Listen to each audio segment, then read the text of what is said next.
आगे मोदी जी भेजा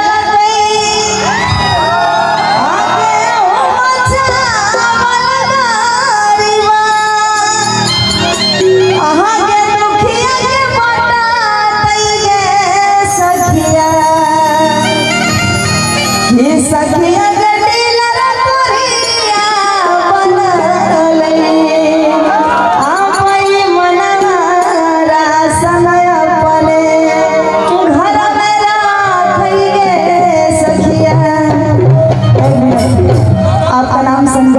राशन मिले छो सब रख ले छो अपने घर